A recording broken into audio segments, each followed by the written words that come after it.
Senator Tillis is next. Thank you, Mr. Chair. Thank you for being here. Mr. Witty, when I'm trying to get, I know people have asked questions about your redundancy plan and multi-factor authentication. Can you give me some sense as to whether or not either internal or external audits identified this as a compliance or audit risk in the past? For MFA on this? I've got to believe that anybody, any qualified internal or external auditor on systems controls would have identified multi-factor authentication not being in use as a major risk factor. Do you know if there's a record out there that management would have been made aware of? Of this particular server? Yeah. Not that I'm aware of. Okay.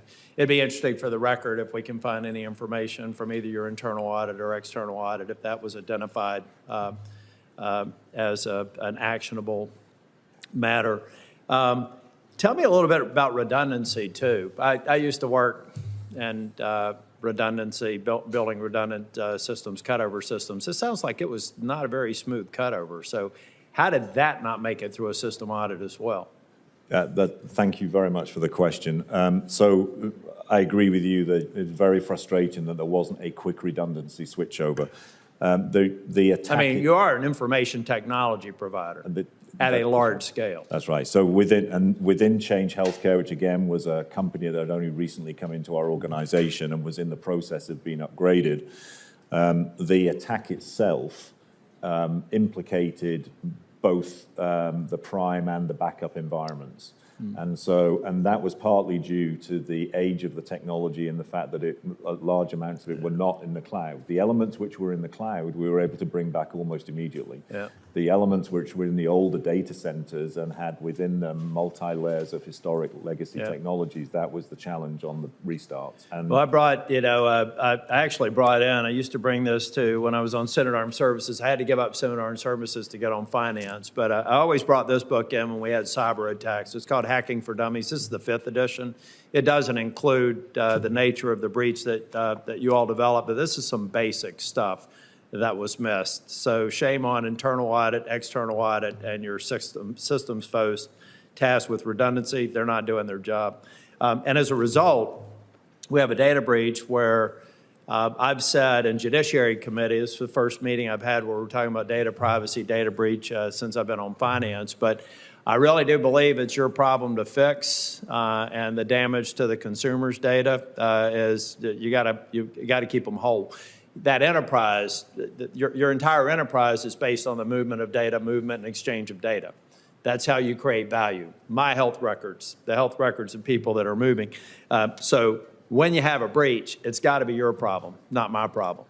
And so everything that you do to keep those folks' information, those folks whole for any damage in the brief, I think is just a function of doing business. Do you agree with that? I do so, and we've lent in to take full responsibility on notification, and we aren't waiting for that notification. We've already stood up credit protection, identity theft protection for anybody who can, and they can reach us through a 1-800 number or through our cyber support. It raises interesting challenges about timeline, et cetera, but we'll submit some questions for the record about just how long you're willing to make that commitment and how easy it is. I, for one, do not want, I got a notice, on possibly being involved in data breach, and it was kind of interesting, say, we will help you with your problem, and I'm thinking, no, I will help you with your problem, but you're not going to make this difficult for consumers, and we'll be keeping track, and I'm talking to those folks. I'm going to take at face value, you're going to do it right. But this is not the problem of the person who now may have to deal with the consequences of the use of their data. It's got to be your problem to fix. But Mr. Chair, I just want to bring up, I hope that we can get back. If you remember about 3 or 4 years ago, after Europe passed the GDPR, which is data privacy, data breach, everybody was talking about how Congress needed to act on that. And Congress has done nothing, in part because it's a multi-jurisdictional issue that wades into commerce, wades into judiciary. I think there's a third committee as well. We are making a huge mistake by not having federal rules of the road on data privacy, data breach, and how these enterprises have to mitigate things. And we've really got to work on it because now we've got a patchwork of over a dozen states that are doing it differently.